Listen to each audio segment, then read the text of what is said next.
الطيبين الطاهرين المعصومين المظلومين المنتجبين المنتخبين. أما بعد فقد قال سبحانه وتعالى في كتابه المجيد وقوله الحق. بسم الله الرحمن الرحيم. قل لا أسألكم عليه أجرا إلا المودة في القربى. صلى الله عليه وسلم. حضرات مومنین، خداوند عالم کا لاکھوں اور کروڑوں احسان اور شکریہ کے ساتھ آج کی اس مجلس کا آغاز، اور یہ واقعی شکر کا مقام ہے ہمارے اور آپ کے لیے کہ ہم لوگ وہ کام کر رہے ہیں کہ جس کام کو کرنے کی وجہ سے رسول کی بطول کے دل کو سکون ملتا ہے۔ یہ بہت اہم جملہ تھا جو میں نے آپ کی خدمت میں پیش کیا، اس لیے کہ رسول فرماتے ہیں جس سے میری بیٹی راضی اس سے خدا راضی۔ اور اس دنیا میں خدا کی قسم میں کہہ رہا ہوں کہ غم حسین ہم ضرور مناتے ہیں، غم ہے یہ، مگر یہ فاطمہ کے دل کو سکون بخشتا ہے، اور جب شہزادی کے دل کو سکون ملتا ہے تو پھر اس انسان سے خدا راضی ہوتا ہے۔ لہذا اس ادا کو معمولی نہ سمجھیں، اور کروڑوں احسان ہے اس خدا کا کہ جس نے ہم کو اور آپ کو ایسی آغوش میں بھیجا کہ ہمیں اہل بیت مل گئے، ورنہ ہم بھی اسی وقت اسی دنوں میں باہر آپ چلے جائیے، مسلمان ضرور ہیں مگر کہیں چوراہے پہ کھڑے ہوں گے، کہیں گھر میں سیریل چل رہا ہوگا، کہیں فلمیں دیکھی جا رہی ہوں گی، کہیں گپ شپ چل رہے ہوں گے، لیکن خدا کا شکر ہے کہ ہم وہ کام کر رہے ہیں کہ جس کام پر رسول کی بھی نظر، بطول کی بھی نظر، خدا کی بھی نظر، حسین کی بھی نظر، ہر معصوم کی نظر ہے کہ کون کیا کر رہا ہے۔ صلوات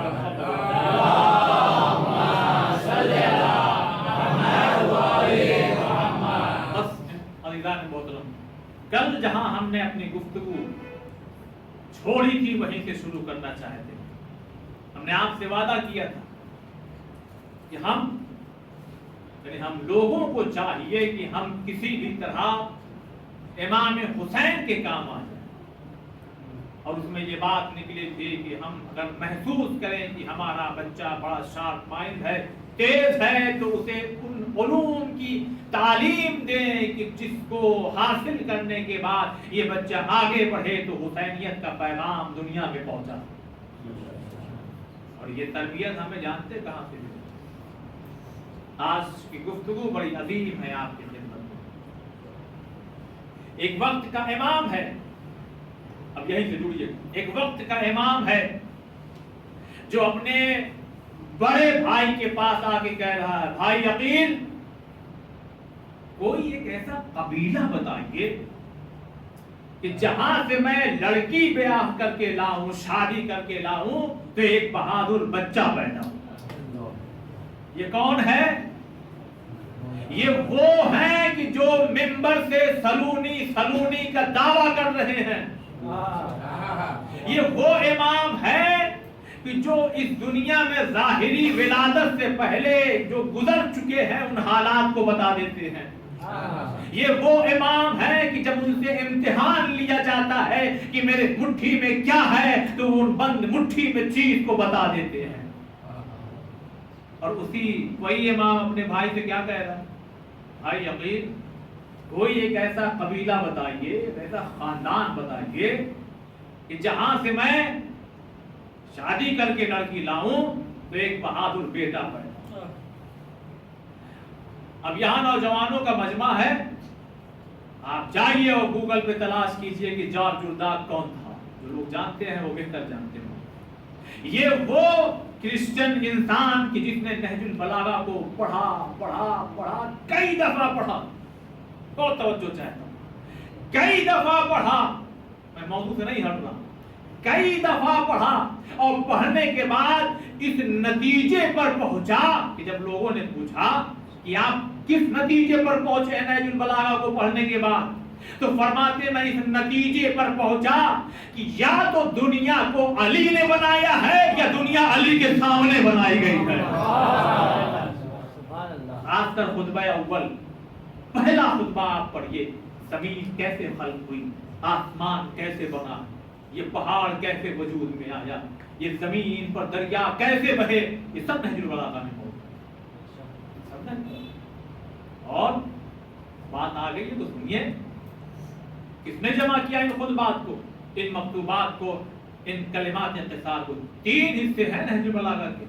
پہلا خطبات ہے، خطبے کی جمع، دوسرے مکتوبات یعنی لیٹرز جو امام علی نے الگ الگ ملکوں میں الگ الگ جگہوں پہ بھیجے تھے، اور جو تیسرا حصہ ہے وہ کلمات انتصار، شارٹ سنٹینس، چھوٹے چھوٹے جو سنٹینس ہیں اس میں چھوٹی چھوٹی باتیں، بظاہر چھوٹے ہیں مگر اپنے آپ میں علم کا سمندر ہے، اپنے آپ میں علم کا سمندر۔ عزیزان محترم، اس کو جمع کرنے والے سید رضی رحمۃ اللہ علیہ۔ یہ سید رضی کون ہیں؟ یہ بہت بڑے عالم گزرے ہیں، اور ان کے ایک بھائی ہیں سید مرتضیٰ رحمۃ اللہ علیہ، جو عالم الہدیٰ کے نام سے مشہور ہے۔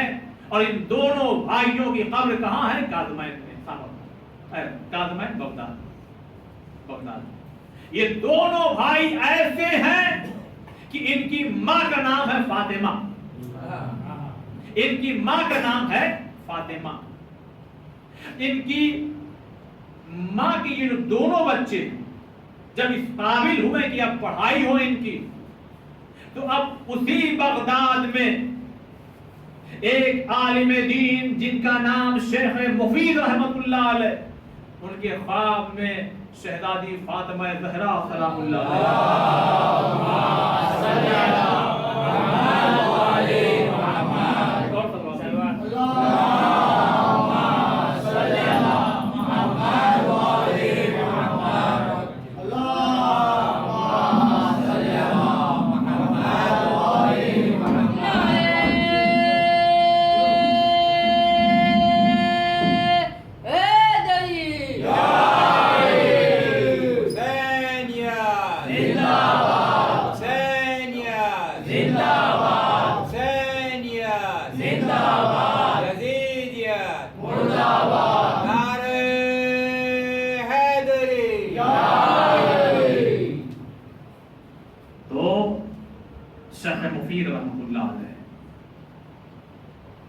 خواب میں، یعنی وہ خواب دیکھتے ہیں اور چونک کے اٹھ کے بیٹھ جاتے ہیں، ارے یہ کیسا خواب؟ کیوں؟ اس لیے کہ خواب میں شہزادی اپنے دونوں بچے حسن اور حسین کی انگلی پکڑے ہوئے آئی اور آنے کے بعد کہہ رہی ہیں شیخ میرے بچوں کو علم فقہ کی تعلیم دو۔ اب یہ سوچنے لگے نیند کہاں سے آئے، اب یہ سوچنے لگے کہاں میں اور کہاں حسن اور حسین جوانان جنت کے سردار، میں ان کو بھلا کیا تعلیم دوں؟ اسی کشمکش میں صبح کی نماز اور یہ تمام چیزیں گزر گئی، اب آخر مسجد میں بیٹھے ہیں، دیکھا اسی شان سے خاتون اپنے 2 بچوں کی انگلی پکڑے ہوئے آ رہی ہیں، اور وہی جملہ جو شہزادی نے کہا تھا آگے کہہ رہی ہے اے شیخ میں نے ان دونوں بچوں کو علم فقہ کی تعلیم دیجیے۔ لہذا انہیں اپنے خواب کی تعبیر مل گئی، یہ وہی دو بچے ہیں جو آگے چل کر کے ایک سید رضی ہوتے ہیں، ایک سید مرتضیٰ ہوتے ہیں۔ سید رضی کی جن کی کتاب نہج البلاغہ، یہ تو ایک ہم جانتے ہیں، نہ جانے کتنی کتابیں۔ سید مرتضیٰ رحمۃ اللہ علیہ کی جن کی کتاب کو اگر کوئی عالم نہ پڑھے تو مجتہد نہ بن پائے۔ اور علم کا کیا عالم؟ پرانا بغداد، آپ ہسٹری جائیے پڑھیے، آپ دیکھیے پرانا بغداد اور نیا بغداد ہو گیا ہے، لیکن جو پرانا بغداد وہاں درس دیا کرتے تھے۔ آج کا دور نہیں ہے کہ کنکریٹ کے بہترین برج بنے ہوئے ہیں، آپ جہاں سے چاہے آپ پہنچ جائیں وہاں پر۔ پرانا دور۔ ایک شاگرد آ کر کے کہتا حضور استاد راجی کا آپ جو درس صبح کا کرتے ہیں نا وہ تھوڑا سا لیٹ شروع کریے۔ کہنے لگے کیوں؟ کہا اس لیے کہ میں بہت دور سے آتا ہوں اور جو ندی کے اوپر جو برج ہے، جو پل ہے، تو اس پہ کیا ہوتا تھا پچھلے زمانے میں، اس کو بھی پیک کر دیا تھا، دروازہ لگا ہوتا تھا، یعنی اس کا کھلنے کا وقت ہوتا تھا۔ تو جب تک وہ صبح میں کھلتا ہے اور میں آتا ہوں تب تک آدھا درس ہو چکا ہوتا ہے۔ لہذا آپ سے گزارش ہے کہ آپ اپنے اس درس کو ذرا سا تاخیر میں ذرا سا لیٹ شروع کریں۔ جڑیے گا اللہ نے محترم، اس لیے کہ بہت سی چیزوں کو ہم بہت ہلکے میں لیتے ہیں، اس لیے کہ وہ ہماری نگاہوں کے سامنے ہمیشہ رہتی ہے، جبکہ اس کی بہت زیادہ ویلیو۔ لوگ گھبرا گھبرا کے مصیبتوں میں علماء سے دعائیں پوچھتے ہیں، کچھ دعا بتائیے، کوئی تعبیر بتائیے، کچھ یہ بتائیے، کچھ وہ بتائیے۔ ارے بھائی آپ کے گھر میں حدیثیں قصہ ہے، پڑھتے کیوں نہیں؟ آپ پڑھتے کیوں نہیں؟ لیکن کیوں؟ اس لیے کہ وہ ہمارے سامنے آسانی سے دستیاب ہے۔ ہر شب جمعہ کہیں نہ کہیں ہم لوگ پڑھ اور سن لیتے ہیں، لہذا ویلیو نہیں سمجھتے۔ لیکن وہ تمام چیزیں کھانے پینے سے لے کر کے پہننے اوڑھنے تک جو ہمیں آسانی سے مل جائے اس کی کوئی خاص ویلیو نہیں، لیکن جو بہت ہی سختی سے ملے اسے ہم سراخوں پر رکھتے ہیں۔ اب عزیزان محترم یہ شاگرد کہتا اپنے استاد سید مرتضیٰ سے حضور ذرا درس جو ہے نا لیکچر اپنا تھوڑا تاخیر سے کریں، لیکچر ہمارا درس تاخیر سے تو نہیں ہوگا، لا تمہیں ایک نسخہ لکھ دیتے ہیں۔ لکھا اور کہا کہ یہ اپنے پاس رکھو، جب تم دریا کے کنارے آنا تو پل کے دروازے کے کھلنے کا انتظار مت کرنا۔ پھر کا یہ نسخہ اپنے پاس رکھنا، اپنے قدم کو دریا کی موجوں پر رکھنا اور چلتے ہوئے آ جانا۔ اپنے قدم کو پانی پر رکھنا اور پانی پر چلتے ہوئے آ جانا، درس اپنے ہی ٹائم پر ہوگا۔ ٹھیک ہے استاد؟ ٹھیک ہے، میں بہت جلدی سے گزر جاؤں تاکہ جو اہم باتیں جو سوچ کر کے آئے وہ آپ کی خدمت میں پیش کروں، اپنے کل کے موضوع سے ملا دوں۔ اب یہ طالب علم روزانہ اپنے اسی پرچے کو لیے ہوئے سینے سے لگائے ہوئے پانی پر قدم رکھتا تھا۔ پہلا دن آپ سوچئے کیسا رہا ہوگا، رکھیں نہ رکھیں، رکھیں کہ نہ رکھیں، استاد نے کہا رکھ دیا، نہیں ڈوب رہے، واقعی الحمدللہ پار ہو گئے۔ ایک دن گزرا، 2 دن گزرا، 3 دن، آپ سوچئے کہ اس میں کیا رہا ہوگا، کیا لکھا ہوگا سید مرتضیٰ نے۔ عزیزان محترم عظیم گفتگو آپ کی خدمت میں پیش کرنے جا رہا ہوں، اور نوجوانوں تمہارے لیے خاص یہ ایک بہت بڑا پیغام ہوگا۔ اب ایک دن اس نے کیا کیا، لاؤ ذرا دیکھو میرے استاد نے اس پہ لکھا کیا ہے۔ اب جو اس پیپر کو کھولتا ہے تو دیکھتا ہے اور دیکھ کے دنگ رہ جاتا ہے، ارے اس پہ کچھ خاص چیز نہیں بلکہ لکھا ہوا بسم اللہ الرحمن الرحیم۔ اب میں آپ سے کہوں آپ بھی لکھیے بسم اللہ اور لکھ کر کے جائیے دریا کے کنارے اور پیر رکھیے، تو کیا ہوگا؟ ہمارے کہنے پہ اگر کریں گے تو ہم گرفتار ہو جائیں گے۔ کیسی کیسی باتیں پڑھتے ہو تمہارے کہنے کے چکر میں دیکھو ایک جوان اس دنیا سے چلا گیا، پانی میں ڈوب گیا، وہ تو کہیے کچھ جوان تھے انہوں نے بچا لیا اس کو۔ تو کچھ سمجھ میں آیا، ایک ہی کالج، ایک ہی کورس، یہ بھی ایم بی بی ایس، یہ بھی ایم بی بی ایس، اس نے بھی 5 سال پڑھا، اس نے بھی 5 سال پڑھا، اس نے بھی 1 سال ٹریننگ کی، اس نے بھی 1 سال ٹریننگ کی، اس کا بھی یہی استاد، اس کا بھی یہی استاد، اس کے یہاں نمبر لگ رہے ہیں، یہ پیشنٹ کا انتظار کر رہا ہے۔ بہت توجہ ہے کہ نہیں ہماری؟ ڈیلی روٹین میں آپ دیکھیے یہاں 400 نمبر لگے ہوئے ہیں، میرا نمبر آ جائے، میرا نمبر آ جائے. 100 کلومیٹر دور سورت اور بامبے سے لوگ یہاں پر آ رہے ہیں اس ڈاکٹر کے پاس علاج کرانے کے لیے. وہیں تھوڑی دور پہ یہ ڈاکٹر بیٹھا ہوا جو اس کا کلاس فیلو ہے، مگر یہ انتظار کرتا ہے کوئی آئے تو آج پھنسے، یعنی کوئی آئے تو بونی ہو جائے. تو یہ فرق کیوں آیا؟ میرے نوجوان بھائیوں، آپ کے حوالے یہ پیغام کرنا ہے، یہ ہے کہ نہیں دنیا میں ایک ہی اسکول، یہ بھی ٹیچر، یہ بھی ٹیچر، یہ بھی ڈاکٹر، یہ بھی ڈاکٹر، یہ بھی عالم، یہ بھی عالم، یہ بھی فلاں، یہ بھی فلاں، یہ بھی انجینئر، یہ بھی انجینئر. یہ مقبول ہو گیا، یہ مشہور نہیں ہو پایا. اس کے بہت سے وجوہات ہیں. صلوات بر محمد والے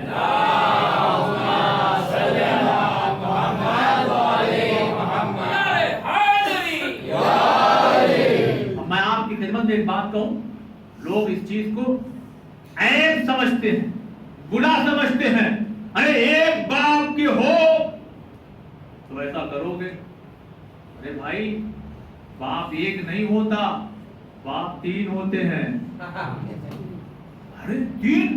یہ ہم تو ایک جانتے. کہاں؟ ایک حقیقی باپ اور ایک تمہاری زوجہ کا باپ. جڑیے ذرا سا، ایک تمہارا حقیقی باپ، ایک تمہاری زوجہ کا باپ، اور جس ماسٹر سے تم پڑھے ہو وہ بھی باپ کا درجہ رکھتا ہے.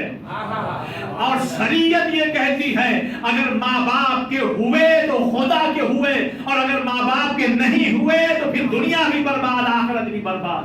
اب ہو سکتا ہے یہ جو ڈاکٹر ہے جہاں نمبر لگ رہے ہوں اس نے ماں باپ کی بڑی خدمت کی ہو، توجہ چاہتا ہوں، اپنے ماں باپ کی بڑی خدمت کی ہو، اپنے استاد کا احترام کیا ہو، لیکن یہ جو بیٹھ کے انتظار کر رہا ہے ہو سکتا ہے نہ ماں باپ کی اس طرح سے خدمت کی ہو، نہ ہو سکتا ہے اپنے استاد کو اس طرح سے احترام کیا ہو. اس لیے کہ شفا دینا ہاتھوں میں اللہ کا کام ہے، دوا دینا ہمارا کام ہے. لہذا اللہ نے دیکھا یہ اپنے باپ کا ہوا، اپنی ماں کا ہوا، لہذا میرا ہو گیا. لوگ تمہارے ہاتھ میں جنی شفا دے دوں گا کہ تمہارے یہاں 500 نمبر لگیں گے اور تم اپنے باپ کے نہیں ہوئے تو میرے کیا ہو گئے؟ انتظار کرو بھائی. صلوات پر محمد.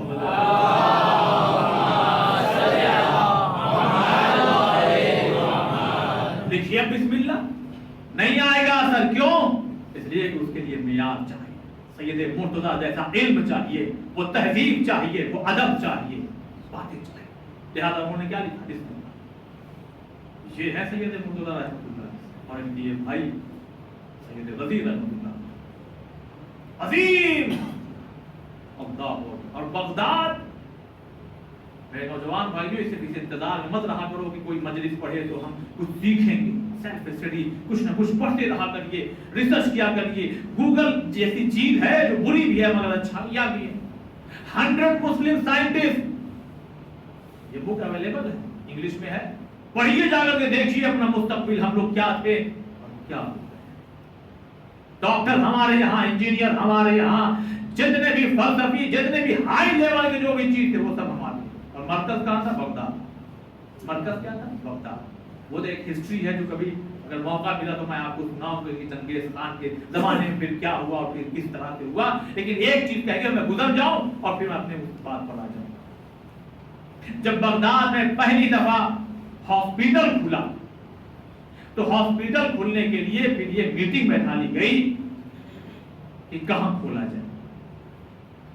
ہمارا آج کا زمانہ دیکھیے بہت توجہ، کیونکہ ہم لوگ ہر چیز بزنس مائنڈ سے سوچتے ہیں. ہم دکان وہاں کھولیں گے جہاں لوگ زیادہ آتے جاتے ہیں، کیوں؟ تبھی چلے گی. لیکن اس زمانے کے لوگ ہاسپٹل کھولنا ہے لیکن کہاں کھولیں؟ پہلے کیسے ہوتا تھا؟ گھروں گھروں میں علاج، جاؤ ڈاکٹر کو بلا لاؤ. آج بھی بہت سے گاؤں ایسے ہیں، جاؤ فلاں ڈاکٹر کو بلا لاؤ. وہ آتا ہے اسی گھر میں کہیں نہ کہیں باندھ کر کے گلوکوز اور سوئی لگا کر کے چلا جاتا ہے، پھر آتا ہے دوسرے دن. یہ ہوتا ہے آج بھی بہت سی جگہوں پر جو شہر سے دور دور ہے. اب بغداد، پرانا بغداد، اب یہاں میٹنگ ہو رہی ہے کہ کہاں ہاسپٹل بنایا جائے. تب اس میں یہ طے پایا، بہت توجہ چاہتا ہوں، اس میں یہ طے پایا کہ کچھ گوشت کے ٹکڑوں کو الگ الگ جگہوں پر بغداد کے لے جا کر کے ٹانگ دیا جائے اور اس پر پھر اب دیکھا جائے کہ سب سے آخر میں کون سا گوشت کا ٹکڑا خراب ہوا ہے. یعنی اس کا مطلب یہ ہوا کہ جو گوشت کا ٹکڑا سب سے آخر میں خراب ہوگا وہاں کی آب و ہوا بہت اچھی ہوگی. لہذا اب ہاسپٹل وہی بنے گا جہاں کی آب و ہوا اچھی ہو. آج بھی بامبے میں خود ہمارے والد، حالانکہ 2012 میں انتقال ہو گیا، لیکن 98 میں جب ان کی کڈنی چینج ہوئی اور ہماری والدہ نے ان کو کڈنی دی، ہرکشن داس سر چرنی روڈ جو کہ اب ریلائنس میں تبدیل ہو گیا ہے ہاسپٹل، تو ہماری والدہ نے جب انہیں کڈنی دی تو بامبے میں انہیں کوئی ایسی جگہ نہیں ملی کہ جہاں فریش ہوا آتی. لہذا انہوں نے پھر یہ مشورہ کیا ڈاکٹروں نے، یہ خود ہمارا یعنی پرسنل معاملہ ہے، ہمارے والد کو کہا کہ پھر آپ حاجی علی چلے جائیے، وہاں پہ جو روم اوپر رہتے ہیں آپ وہاں پہ جا کر کے آپ دونوں لوگ رہیے، جس نے دیا ہے کڈنی اور جس نے لیا ہے. کیوں؟ اس لیے کہ جب سمندر کی لہروں سے ٹکرا کے ہوائیں آئیں گی وہ ان شہروں سے بہتر ہوں گی جو شہروں میں چل رہی ہیں وہ غلاظتوں کے ساتھ ہے. اب اجداد محترم بہتر یہ ہے، عظیم گفتگو کرنے جا رہا ہوں اس لیے کہ ہمارے سماج میں کچھ ایسے بھی لوگ ہیں، ارے ہمارے باپ یہاں رہتے تھے، ہمارے دادا نے یہی زندگی گزار دی ہے، ٹھیک ہے گزار دی ہے، لیکن اب حالات کو دیکھو، گھر کتنا بڑا ہے، آلودگی میں تو نہیں جی رہے ہو، کہیں پالوشن میں تو نہیں جی رہے ہو، کہیں یہ ہوائیں فضائیں گندی تو نہیں ہو گئی ہیں، ارے اس وقت ماحول اچھا رہا ہوگا. اب ذرا ارد گرد دیکھو تو صحیح، پہناوے کیسے ہیں، لوگ کیسے ہیں. لہذا مائگریٹ کر جاؤ، ہجرت کر جاؤ، وہاں چلے جاؤ جہاں کی آب و ہوا اچھی ہو تاکہ تمہارا بچہ قد میں چھوٹا نہ رہ جائے، بڑا ہو جائے. صلوات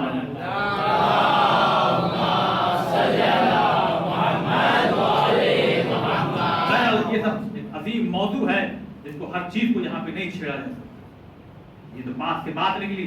بھائی یقین ایک ایسا قبیلہ بتائیے، کوئی ایسا خاندان بتائیے کہ جہاں سے میں لڑکی بیاہ کر کے لاؤں ایک بہادر بیٹا پیدا ہو. نہیں توجہ کیا آپ نے اعلان محترم، یہ کون کہہ رہا ہے؟ مولا علی کہہ رہے ہیں. اور آگے بڑھ کے کہوں، خیبر کا فاتح، خندق کا فاتح، ہر جنگ میں بڑھ چڑھ کر کے حصہ لینے والا علی کہہ رہا ہے کوئی خاتون، کوئی قبیلہ، کوئی قبیلہ، کوئی قبیلہ. یعنی امام علی کا یہ جملہ بتا رہا ہے یعنی بچوں میں صرف باپ کا اثر نہیں آتا، ماں کا بھی اثر آتا ہے. یعنی اگر علی جیسا باپ ہو تو ضروری نہیں ہے کہ بہادر بیٹا پیدا ہو، پھر کوئی ایسی ماں بھی ہو تاکہ بیٹا پھر عباس جیسا پیدا ہو.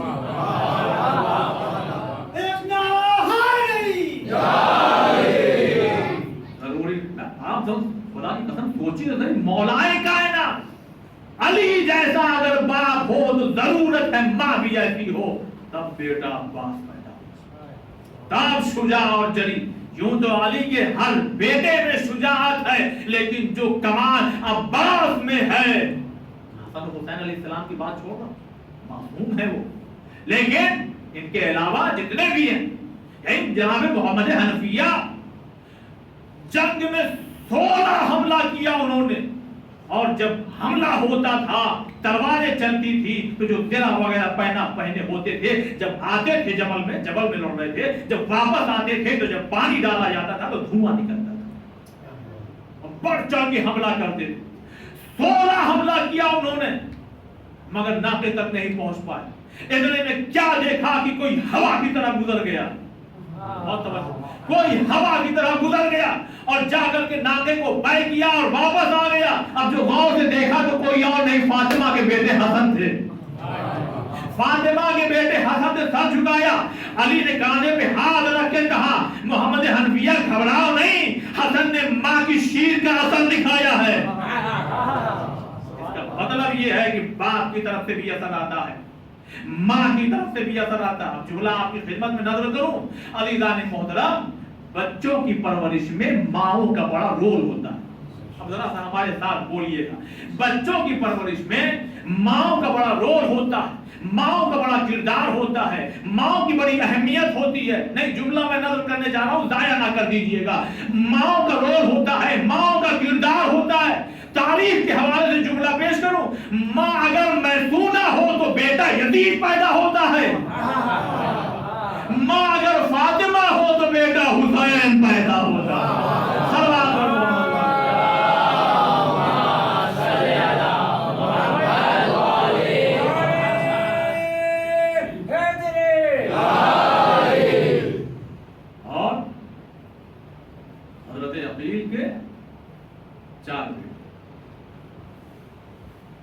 اور ہر بیٹے میں 10-10 سال کی چھوٹائی بڑھائی, یعنی ہر بیٹا 10 سال کے بعد پیدا. یہ تاریخ پڑھو. سب سے بڑے بتائیے, سب سے بڑے بیٹے کا کیا نام ہے؟ ارے آپ کے ذہنوں میں ہے نہیں, ابھی آپ سمجھ جائیں گے. جی کیوں؟ اسی لیے ابو طالب کہا گیا. صلوات علی محمد.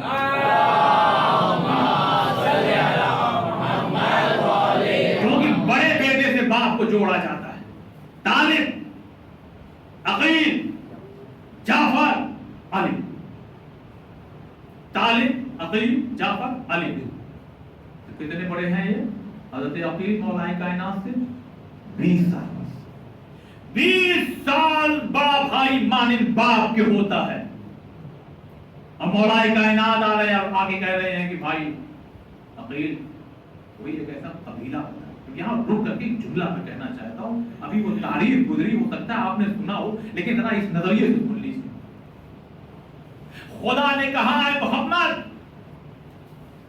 ابنا انا و ابناکم, ان سے کہہ دو کہ یہ اپنے بیٹوں کو لائیں. اپنے بیٹوں کو لے کے جاؤں. اب دیکھیے, میں بہرحال میری بہت زیادہ عمر تو نہیں ہے, لیکن میں جو دلچسپی رکھتا ہوں وہ ہسٹری میں رکھتا ہوں. ہسٹری آپ کو سننا ہو تو میں بہت کچھ آپ کو سنا ہوں, کیونکہ ہر خطیب, ہر ذاکر, ہر عالم, ہر مولوی کا کوئی نہ کوئی, جیسے دنیا میں بھی انسان کسی نہ کسی سبجیکٹ سے دلچسپی رکھتا ہے, ویسے ہر انسان رکھتا ہے, اور ہر انسان کسی نہ کسی فیلڈ میں مہارت رکھتا ہے. میں ماہر تو نہیں ہوں, لیکن طالب علم ضرور ہوں, اور ہسٹری میں مجھے بہت زیادہ دلچسپی ہے. لہذا میں آپ کی خدمت میں تھوڑا سا اپنے چھوٹے بھائیوں کو بھی ان کے علم میں اضافہ کرتا ہوں. تم اپنے گھر کی عورتوں کو لاؤ, ہم اپنے گھر کی عورتوں کو لاتے ہیں. تم اپنے گھر کے یعنی اپنے بیٹوں کو لاؤ, ہم اپنے بیٹوں کو. کون گیا عورتوں میں؟ ایک اکیلی حضرت سیدہ سلام اللہ علیہا.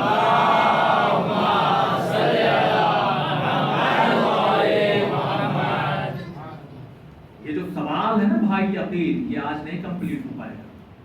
بہت یعنی اس میں اتنے برانچز ہیں جو انشاءاللہ کل تک جا کر کے یہ موضوع مکمل ہوگا, اور پھر وہیں سے کربلا ہم پہنچے. ایک فاطمہ گئی ہیں,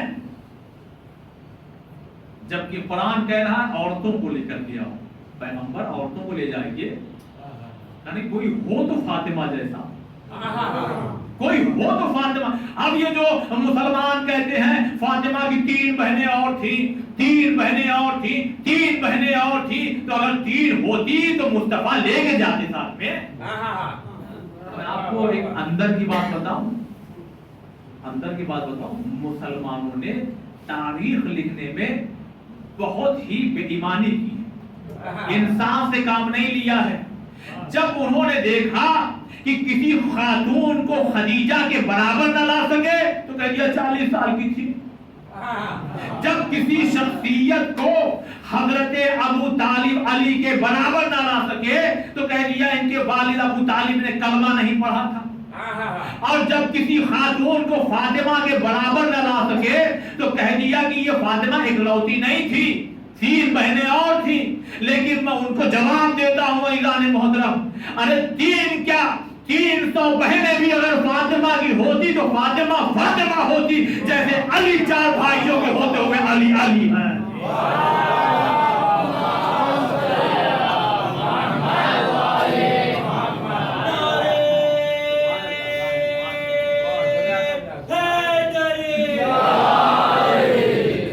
جیسے علی بھائیوں کے ہوتے ہوئے علی علی ہے، ویسے فاطمہ کی اگر اور بھی بہنیں ہوتی تو فاطمہ اکلوتی بیٹی، لیکن کیا تاریخ واقعی اکلوتی بیٹی؟ اور حضور کی کوئی اولاد نہیں تھی؟ نہیں، اولاد تھی حضور کی۔ کتنے بچے؟ 4۔ کل ملا کے کتنے ہیں؟ ہو سکتا ہے میرے چھوٹے بھائیوں کے لیے کام کی بات بزرگ بہتر جانتے ہیں۔ پیغمبر کے 4 اولاد، قاسم، عبداللہ، ابراہیم، یہ 3 بیٹے ہیں پیغمبر۔ قاسم اور عبداللہ جناب خدیجہ الکبریٰ سلام اللہ علیہا کی گود میں،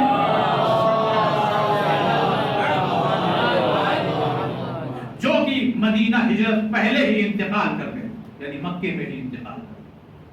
سن 8 ہجری میں جناب ابراہیم کی ولادت ہوتی ہے جناب ماریہ قبطیہ کی بطن سے، لیکن وہ بھی انتقال کر جاتے ہیں۔ لہذا پیغمبر کی کل ملا کے کتنی اولادیں ہوئی ہیں؟ 4۔ لیکن اگر بیٹی کی بات کہی جائے تو بیٹیاں 4 نہیں ہیں، بیٹی 1 ہے۔ نبی کی بیٹیاں اور ہیں، لکھ تو سکتے ہو، حسین جیسا نواسا کہاں سے لاؤ گے؟ نبی کی بیٹیاں اور لکھ تو سکتے ہو، حسین جیسا نواسا کہاں سے لاؤ گے؟ ارے کوئی نواسا بھی لے آئے تو مسلمانوں جھولانے جھولا فرشتہ کہاں سے لاؤ گے؟ فاروق رضا فلسفی صاحب کے یہ 2 شعر میں نے آپ کو سنائے ہیں جو مناسب سے آپ 4 اولادیں، 1 بیٹی۔ اب اللہ نے کیا کہا؟ پیغمبر اپنے بیٹوں کو لاؤ، بیٹا کوئی ہو تب نہ جائے۔ اب یہاں سے ایک عظیم جملہ پیش کرنے جا رہا ہوں، پیغمبر کی کتنی اولادیں؟ ذرا بولیے گا کتنی؟ لیکن قرآن کی روشنی سے دیکھیے تو 6۔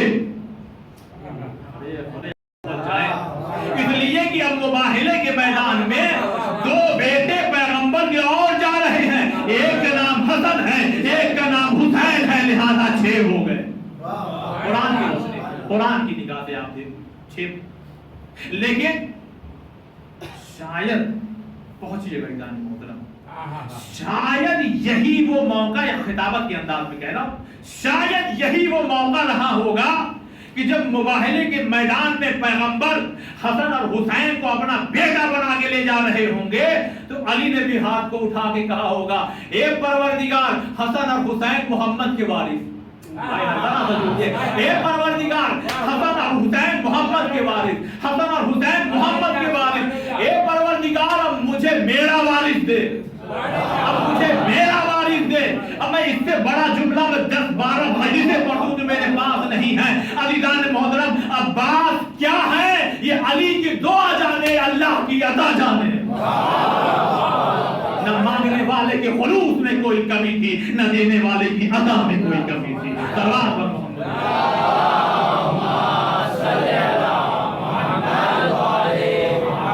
ایک اور سلام پر محمد۔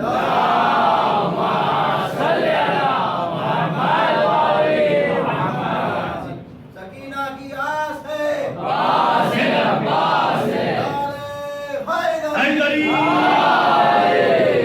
بات کیا ہے؟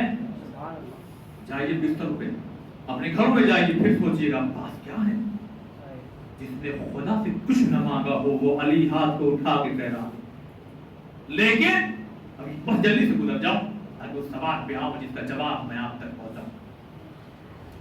جب مباہلے کا میدان سجا نا، اگر آپ غور سے دیکھیے، آج کل کا زمانہ ہے نا زوم کر کے دیکھنا، یعنی تاریخ میں اتر کر کے دیکھیے، تب آپ کو سمجھ میں آئے گا کہ قافلہ کچھ یوں چل رہا ہے، جو سنی ہوئی باتیں ہیں اس کو نہیں دہرانا چاہتا۔ پیغمبر آگے، شہزادی پیچھے، مولا کائنات ان سے پیچھے، لیکن حسن و حسین کہاں ہیں؟ صلوات پر محمد، سوال ہے کہ نہیں اپنے آپ میں، حسن و حسین کہاں ہیں؟ تو جب زوم کر کے اپنی زبان میں کہا جائے، یعنی تاریخ میں اتر کر کے جب غور سے دیکھا تو دیکھا کہ امام حسن اپنے نانا کی انگلی تھامے ہوئے جا رہے ہیں، بڑے ہو گئے، اپنے نانا کی انگلی تھامے ہوئے جا رہے ہیں۔ لیکن جب اور غور سے دیکھا تو حسین نہیں دکھائی دے رہا، اس لیے کہ نگاہ جھکی ہوئی تھی. اب جو اٹھایا تو دیکھا رسالت کی گود میں حسین ہے، رسالت کی گود میں حسین ہے. نہیں آپ پہنچے ایران محترم. اب یہاں وہ جوان جو صاحب اولاد ہیں وہ سمجھیں. کبھی ایسا ہوا ہوگا کہ ماں باپ کے ساتھ باہر نکلے ہوا، لیکن کیا کبھی، اور جو بزرگ بھی بیٹھے ہیں اپنی جوانی کو یاد کریں کہ جب اپنے بچوں کو لے کے نکلے ہو ان کے ماں باپ یا ان کے ساتھ میں رہیں تو کیا ہوتا ہے؟ کیا کبھی آپ نے دیکھا ہے کہ جوان داماد اور بیٹی کے ہوتے ہوئے یا بیٹے اور بہو کے ہوتے ہوئے کبھی ایسا ہوتا ہے کہ بوڑھا باپ ان کے بچوں کو اٹھا کر کے لے چلے؟ یہ غیرت گوارا نہیں کرتی جوان کی. اس لیے کہ بیٹا آگے بڑھ کے کہے گا لائیے بابا ہم کو دیجیے، لائیے پاپا ہم کو ڈیڈی، جو بھی کہتا، ارے نہیں آپ نہیں اٹھائیں گے، آپ جس ایج میں. اچھا لوگ بھی کیا کہیں گے؟ یہ دیکھو کیسے نالائق ہیں. میں اپنی بات کر رہا ہوں، ہم لوگ اپنی جنرل بات کر رہے ہیں. کیسے ہیں یہ؟ ارے جہاں سے دین چلا ہو وہاں پہ تو اپوزٹ دکھ رہا ہے معاملہ. اب ضرورت یہ ہے کہ چلے رسول خدا کے پاس، اس لیے کہ ان کا عمل حکمتوں سے خالی نہیں ہوتا. اب جب پہنچے پیغمبر کے پاس عالم تصور میں، یا رسول اللہ یہ آپ نے حسین کو کیوں اٹھایا؟ کیا کہیں گے لوگ؟ علی کو کیا کہیں گے؟ فاطمہ کو کیا کہیں گے؟ کہ ان کے ہوتے ہوئے انہوں نے اپنے بوڑھے باپ کو دے دیا، حسین کو اٹھا کر کے لے کے چل رہے ہیں. نہیں تم نہیں سمجھ رہے ہو، یہ بکے ہوئے مورخ کچھ بھی لکھ سکتے ہیں. اگر حسین کو فاطمہ اٹھا لیتی، بہت توجہ ایزان محترم، اگر حسین کو فاطمہ اٹھا لیتی یا علی اٹھا لیتے تو مورخ اٹھا کر کے لکھتا ارے بچہ اتنا چھوٹا تھا کہ گھر میں نہیں چھوڑا جا سکتا تھا. بچہ اتنا چھوٹا تھا کہ گھر میں نہیں چھوڑا جا سکتا تھا، بچہ اتنا چھوٹا تھا کہ گھر میں نہیں چھوڑا جا سکتا تھا. لہذا مجبوری تھی کہ علی حسین کو مباہنے میں لے کر کیا ہے. لیکن رسول اللہ نے کہا میں نے حسین کو جان بوجھ کر کے اٹھایا، عمدن اٹھایا ہے، نہ علی کو دیا نہ فاطمہ کو دیا. کیوں؟ کہ اس لیے اٹھایا ہے تاکہ دنیا یہ سمجھ لے حسین کسی مجبوری کا نام نہیں ہے، اسلام کی ضرورت کا نام حسین ہے.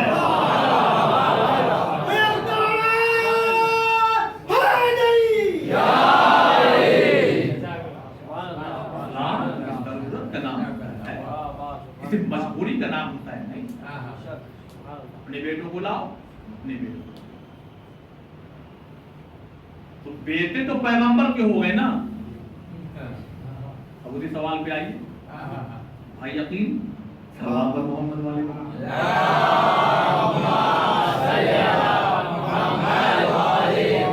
بھائی یقین کوئی ایسا قبیلہ بتائیے، کوئی ایسا خاندان بتائیے کہ جہاں سے میں بیٹی لے کر کے آؤں ایک بہادر بیٹا پیدا ہو. بہادر بیٹا پیدا. اب اس میں آئیے، اس میں یعنی اس روایت میں ڈوب جاتے ہیں، زوم کرتے ہیں، دیکھتے ہیں اس میں کیا کہتے ہیں. کیوں مولا کائنات نے یہ کہا جو منبر پہ بیٹھ کے کہہ رہا سلونی سلونی، پوچھو جو مجھ سے پوچھنا ہے، جو چاہو پوچھو، میں بتانے کے لیے تیار ہوں. کتنے احمق تھے اس زمانے میں، خدا کی قسم لوگ. یا علی یہ بتائیے میرے سر میں بال کتنے ہیں؟ کہا بتا تو دوں، گنوائے گا کس سے؟ تصدیق کس سے کروائے گا؟ بتا تو دوں کتنے بال ہیں. گینے کا کون بیٹھ کر کے؟ تصدیق کون کرے گا تیرے بالوں کی؟ ایک صاحب اٹھے اور اٹھنے کے بعد اپنے گروپ میں گئے اور جانے کے بعد، یعنی دیکھیے ہر چیز کتاب میں لکھی نہیں ہوتی، اس کو ایکسپلین کرنے کے لیے یہ طریقہ بہت ضروری کہتے ہیں. کچھ ایسا سوال تیار کیا جائے کہ یہ پھر جواب نہ دے سکے. اچھا سوچو پھر کیا سوال ہو. ایک سوال ان کو جواب دینے میں بہت، کیونکہ مولا سے جب بھی کوئی سوال کرتا تھا نا تو وہ سوچتا تھا کہ تھوڑا رک کے، تھوڑا پوچھ کے، تھوڑا سمجھ کے، تھوڑا کل بتائیں گے، پرسوں بتائیں گے. یہ بہت سے لوگ اس لیے سوال کرتے تھے. تو ایک سوال کسی لحاظ سے تیار کیا گیا کہ یہ کہیں گے 1 ہفتے بعد آنا، 10 دن بعد آنا، 2-4 دن بعد آنا، کل آنا، اچھا پرسوں آنا، ہم بتائیں گے. اب یہ خوشی خوشی یہ ہوتا ہے سماج میں. انسان جب کسی کو نیچا دکھانے کے لیے اس کو کوئی چیز مل جاتی ہے تو پھولے نہیں سماتا, جبکہ وہ احمق نہیں جانتا کہ عزت بھی خدا دیتا ہے, ذلت بھی خدا دیتا ہے. اب یہ عزت کل کے پاس آ رہے ہیں, اپنے آپ میں جھومتے ہوئے. یا علی, اچھا جب ان کو لگ رہا تھا کہ سوال اپنی زبان میں کہا جائے بہت تگڑا سوال ہے, اب تو آج اپنی زبان میں کہا جائے آج تو ٹائم لگے گا. کہ یا علی ایک سوال ہے. اب میرا دل کہتا ہے مولا کہہ رہے ہوں گے جو سوال ہے میں جانتا ہوں, اس لیے کہ یہ خدا کا شکر ہے ہم اسے امام مانتے ہیں جو دلوں میں رینگتے ہوئے احساسات پر نظر رکھتا ہے. ہم انہیں امام نہیں مانتے جو پڑھ کے کہتے اگر علی نہ ہوتے تو ہم ہلاک ہو گئے ہوتے.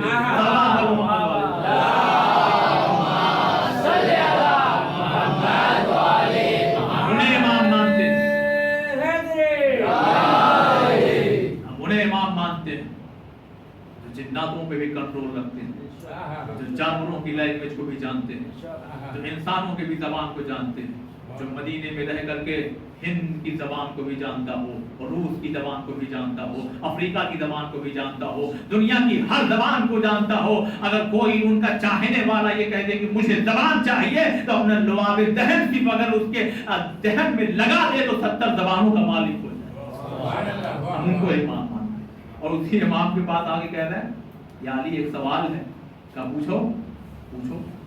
کہنے کہ یہ بتائیے وہ کون دیکھیں کیا واقعی لوگ رہے ہوں گے اندر ہی اندر خوش ہو رہے ہوں گے, اور اس میں جو سوال کر رہا ہوگا ہو سکتا ہے اس سے خطرناک انداز سے کر رہا ہو.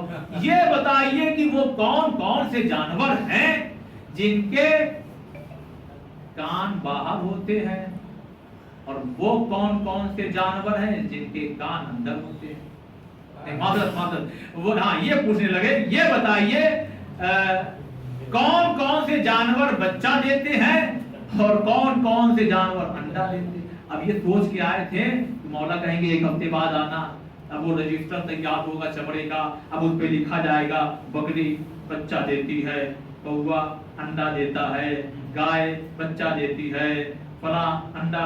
ابھی اپنے ہی دل میں سوچ رہے ہیں کہ آپ یہ کہیں کہ کل آنا, پرسوں آنا, ایک ہفتے بعد آنا. ذرا سا یہاں سے جڑیے گا ایدان محترم. یہ سوال کیا کرتا ہے, یہ بتائیے کہ کون سے جانور انڈا دیتے ہیں, کون سے بچہ دیتے ہیں. امام نے ادھر سوال ختم ہوا اور جواب دیا, کہا سن, جن جانوروں کے کان باہر ہوتے ہیں وہ بچہ دیتے ہیں, جن کے اندر ہوتے ہیں وہ انڈا دیتے ہیں. اچھا ایک چیز ذرا محسوس کیجیے گا, آئے تھے پوری پلاننگ کے ساتھ, جب جا رہے ہوں گے تو خود ہی ان کے دماغ میں انڈا بھی پیدا ہو رہا ہوگا, بچہ بھی پیدا ہو رہا ہوگا. یعنی خود ہی سوچ رہے ہوں گے یہ انڈا یہ بچہ, یہ انڈا یہ بچہ, یہ انڈا یہ بچہ. ہو سکتا ہے گھر میں پہنچے ہوں تو بیوی بھی کہہ رہی ہو کیا انڈا بچہ لگا کے رکھے ہو. سبحان محمد والے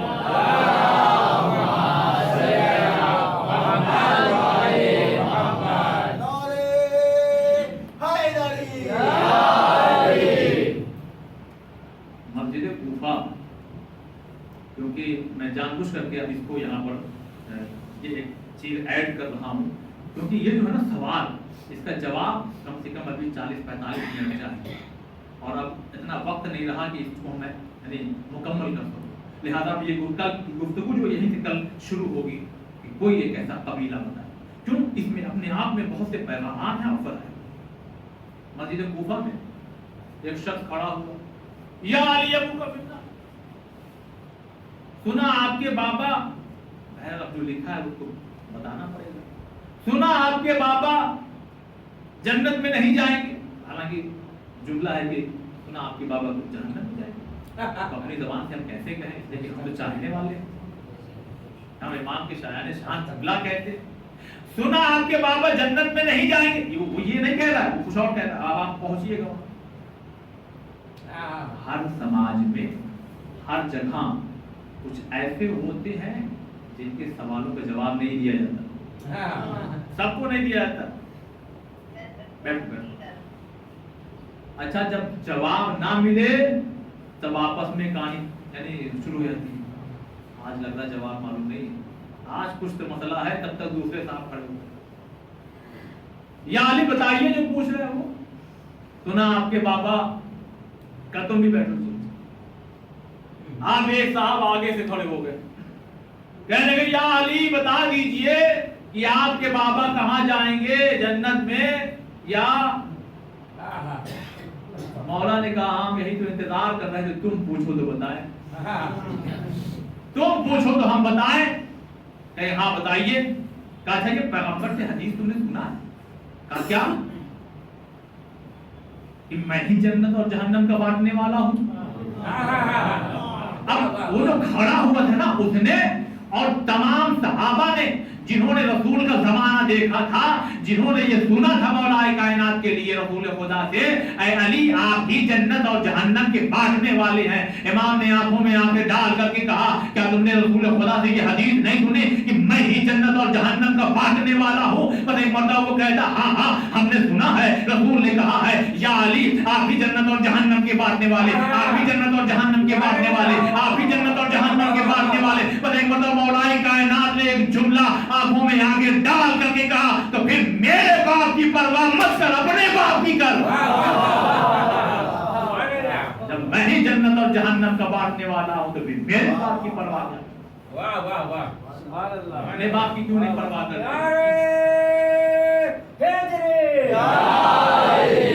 اس لیے کہ تم تب مسلمان ہوئے ہو. ہمارے آباء و اجداد مسلمان ہیں، اسلام ابراہیمی پہ ہیں، اپنے باپ کی پرواہ. جب کتابوں میں جو ریسرچ ہوتی ہے نا، یہ انہوں نے تب کلمہ پڑھا، انہوں نے تب کلمہ پڑھا، انہوں نے یہ کلمہ پڑھا، ان کے باپ کافر تھے، ان کے باپ مومن تھے.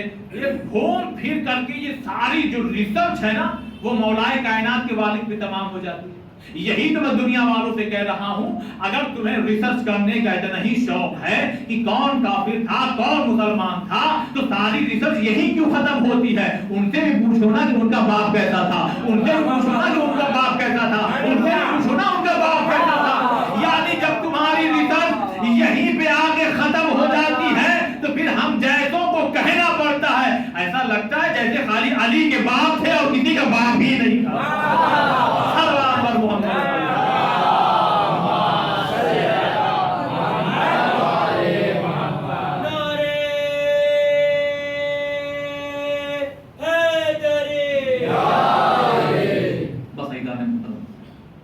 موضوع ہے وہ اپنے آپ میں بہت اہم ہے کہ علی کو قبیلہ بتائیے، اللہ کو بتائیے.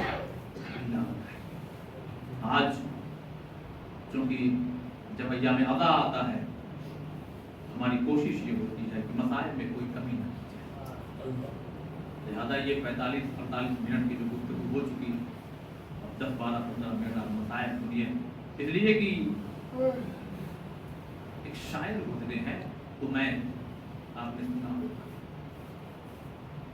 سرکاری شاعر، مگر انہوں نے اپنے عہدے کو ٹھکرا دیا.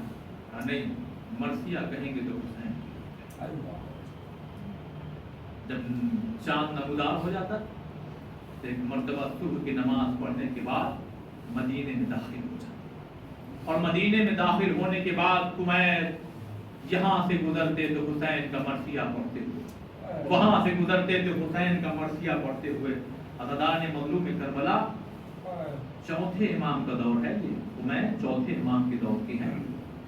مدینوں میں کبھی یہاں کھڑے ہو کے مرثیہ پڑھ رہے، کبھی وہاں کھڑے ہو کے مرثیہ پڑھ رہے، کبھی وہاں کھڑے ہو کے. جہاں جہاں سے گزرتے تھے سادات بچے کمیر کے پیچھے پیچھے چلتے تھے. واہ حسینہ واہ حسینہ واہ حسینہ کی آوازیں بلند کرتے تھے.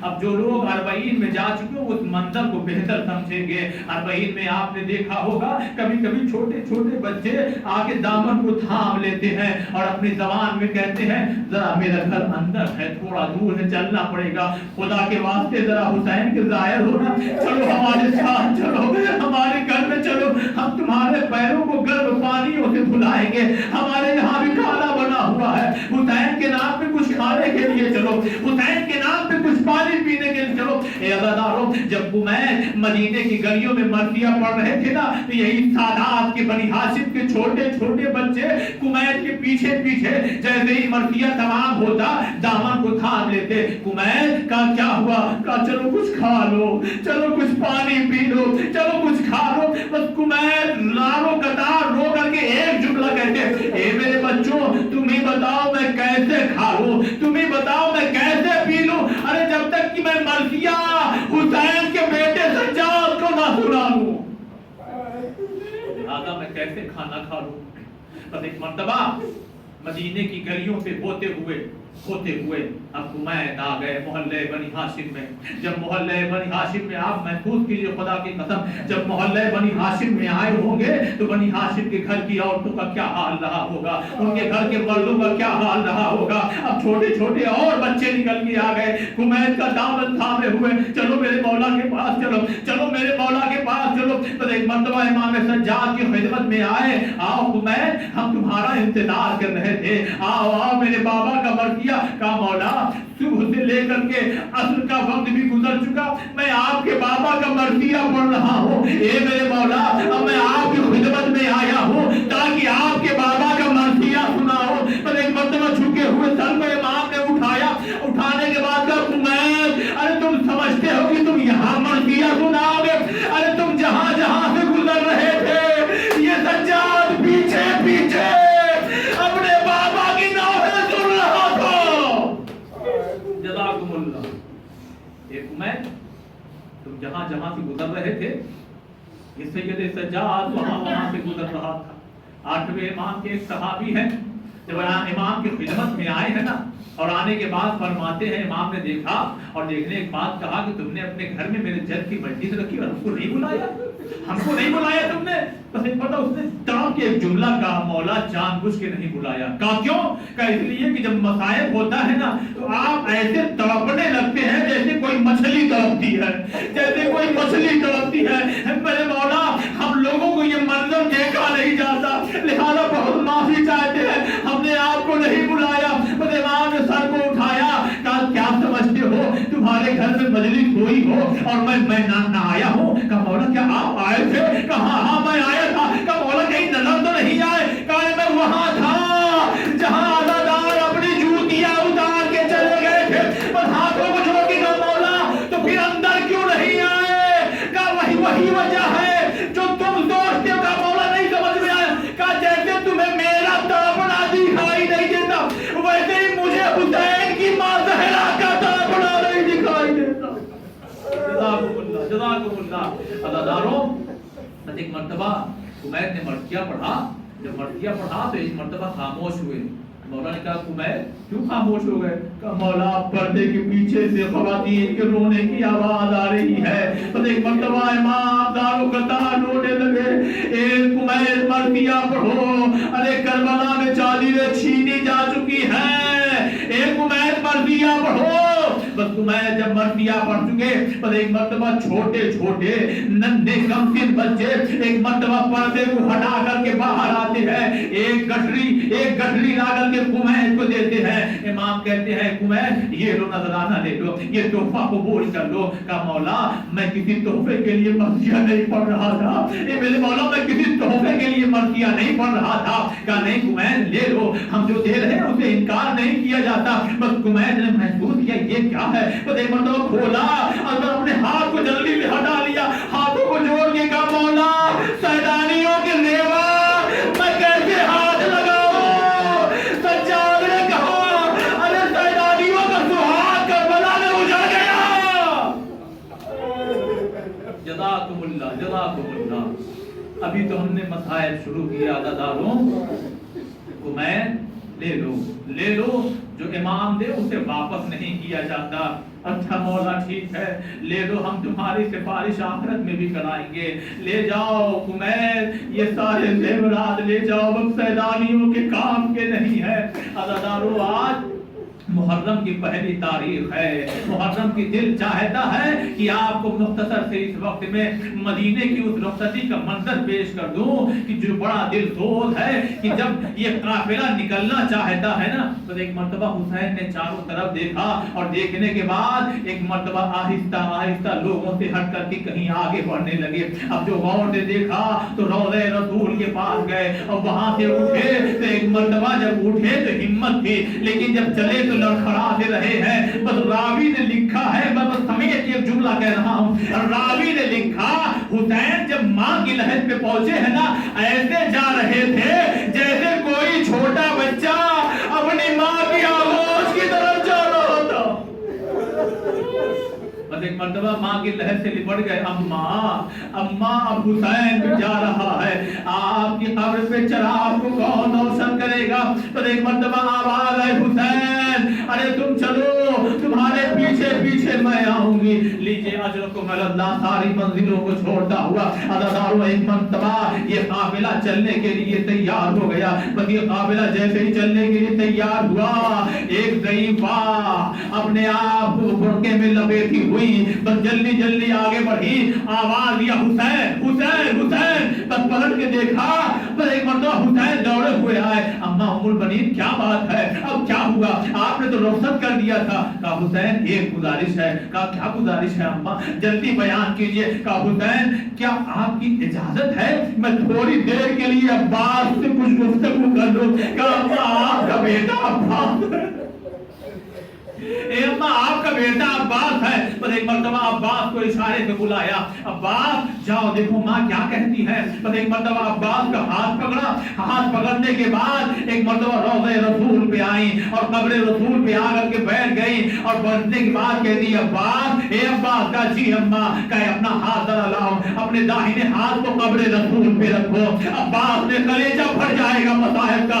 عباس نے اپنا داہنا ہاتھ روضہ رسول پر رکھا. پر ایک مرتبہ ام البنین نے کہا عباس ذرا اپنا بایاں ہاتھ اپنی ماں کے سر پہ رکھو. اب ذرا سوچئے گا منظر, ذرا مدینے میں پہنچئے قبر رسول پہ ایک داہنا ہاتھ عباس کا رکھا ہوا ہے, بایاں ہاتھ ماں کے سر پہ ہے. کہا عباس قبر رسول کی قسم کھاؤ, ماں کے سر کی قسم کھاؤ, جب تک یہ بازو سلامت رہے, زینب کی چادر سلامت رہے. نہیں خدا کی قسم شرماؤ نہیں حسین پر رونے میں, اس لیے کہ ہمارا یقین اور عقیدہ ہے حسین کی ماں زہرا پر خلوص ہونا چاہیے. حسین کی ماں زہرا, میں کہہ چکا ہوں میں مصائب پڑھنے میں کوئی کوتاہی نہیں کرتا, آپ سننے میں کوئی کوتاہی اور بخل اور کنجوسی مت کیجیے. یہی نذرانہ ہے, یہی مال مجلس ہے جو ہم سیدہ کو ان کے رومال میں پیش کر سکتے ہیں. یہ سیدہ آج دنیا اپنے اپنے کاموں میں مصروف ہے مگر حسین کا ماتم کر رہے ہیں. اے عباس قسم کھاؤ. کہا ماں میں قسم کھاتا ہوں, میں قسم کھاتا ہوں جب تک یہ میرے دونوں بازو سلامت ہیں زینب کے سر سے چادر نہیں چھینے گی. مگر میں کہوں گا ام البنین ارے ذرا کربلا میں آئیے, کربلا میں عباس کے شان قلم ہو چکے. ارے ہاں مشکیلہ چھل چکا, خیموں میں آگ لگی, زینب کی چادر چھلی, کلثوم بیچارہ, رقیہ پہلی مرتبہ کھلے آسمان کے نیچے. واہ حسین انا للہ وانا الیہ راجعون. خدایا ہماری اس مختصر سی عبادت کو قبول کر, پریشان حال کی پریشانیوں کو دور کر. ہمیں جو بے روزگار انہیں روزی پہ لگا دے, جو روزی روزگار سے لگے ہوئے ان کی روزی میں برکت عنایت فرما. پروردگارا تیری بارگاہ میں دعا کرتے ہیں میرے مالک, میرے خالق, زمانہ پورا شوب ہوتا چلا جا رہا ہے, برائیوں سے بھرتا چلا جا رہا ہے. امام حجت امام زمانہ علیہ السلام کی ظہور میں تعجیل فرما. ہم تمام لوگوں کے ان کے ناصر و مددگار میں شمار معاف کریں.